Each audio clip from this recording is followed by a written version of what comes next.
AP ప్రజలకు ఇది చాలా ముఖ్యమైన వీడియో. పెన్షన్ల గురించి టెన్షన్ పడుతున్నటువంటి ఏపీ ప్రజలు మొత్తం చూడవలసిన వీడియో. ఎవరైతే వృద్ధులు, దివ్యాంగులు 15,000 వరకు పింఛన్లు పొందుతున్న వారు ఎలా చేయాలో చూడండి ఒకసారి. అందరికీ జై శ్రీరామ్. ఏపీ ప్రజాజనానికి ఒకవైపు శుభవార్త అని చెప్పవచ్చు, మరొక వైపు కష్టతరమైన వార్త. ఎందుకంటే చాలామందికి ఆగస్టు 22 వరకు ఎవరెవరికైతే ఈ యొక్క దివ్యాంగుల పింఛన్కి నోటీసులు వచ్చినాయో ఈ సదరం సర్టిఫికేట్ గురించి దాని గురించి మళ్ళీ అప్లై చేసుకోవాలి. లేదంటే ఈ నెల నుంచి చాలామందికి పింఛన్లు నిలిపివేయబడతా ఉన్నాయి. అది ఎవరెవరికి? వృద్ధాప్య పింఛన్లో ఎవరికైనా నోటీసులు వేయబోతా ఉందా? నోటీసులు అందని వారు గనక వాళ్ళు సదరం సర్టిఫికేట్ రీఅప్లై చేసుకోకపోతే ఏం జరగబోతా ఉంది? అలాగే మనకు ఈ పెన్షన్ల కోసం ఎక్కడ దరఖాస్తు చేసుకోవాలి?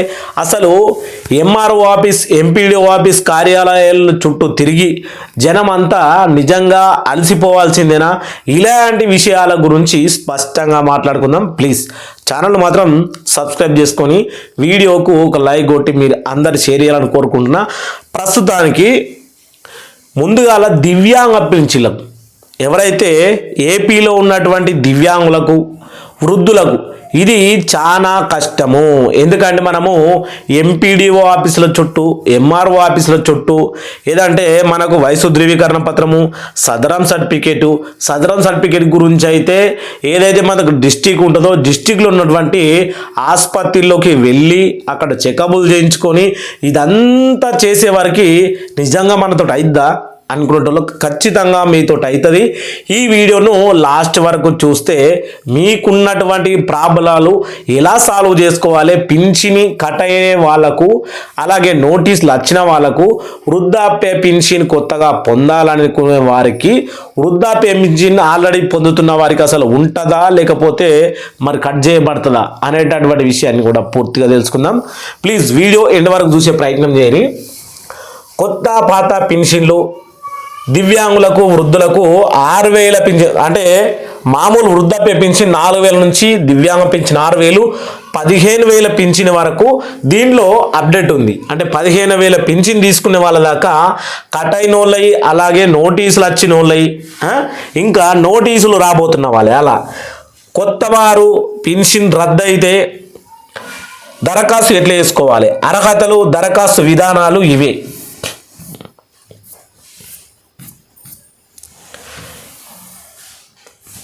దివ్యాంగుల పింఛన్ పైన కీలక నిర్ణయం మళ్ళీ ఇలా చేయాల్సిందే.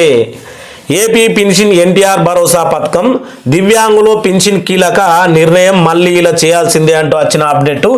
ఏం చేయబోతే మనకు ఈ ఎన్టీఆర్ పింఛన్ అనేది ఎన్టీఆర్ భరోసాకు మనం అర్హులుగా ఉండబోతా ఉన్నాం అనేది అసలు సవాలుగా మారింది. ఆంధ్రప్రదేశ్లోని ఎన్టీఆర్ భరోసా పథకం కింద పెన్షన్ల పైన ప్రభుత్వం కీలక నిర్ణయం తీసుకుంది.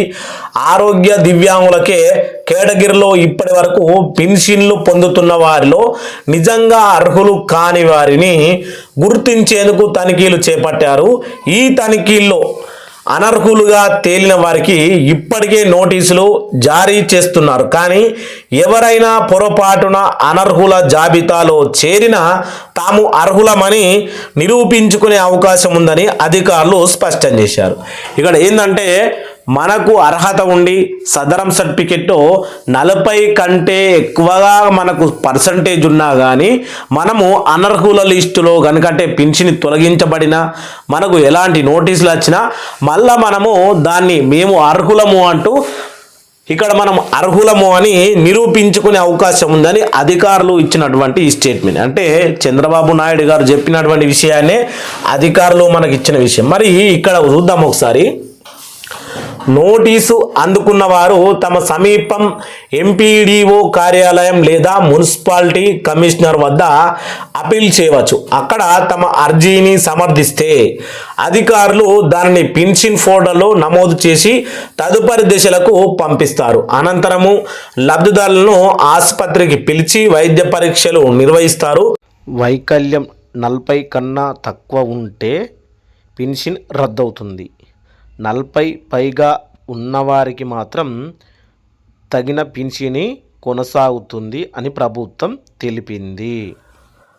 దివ్యాంగులకు ఏదైతే మనకు సదరం సర్టిఫికెట్లో 40% కంటే ఎక్కువ ఉన్నవారికి పింఛన్ ఏదైతే ఉందో అది కొనసాగుతుంది, లేకపోతే అందరికీ రద్దు చేయబడుతుందని ప్రభుత్వం ఇంకా ఏం చెప్పింది అనే విషయాన్ని కూడా మనం చూద్దాము.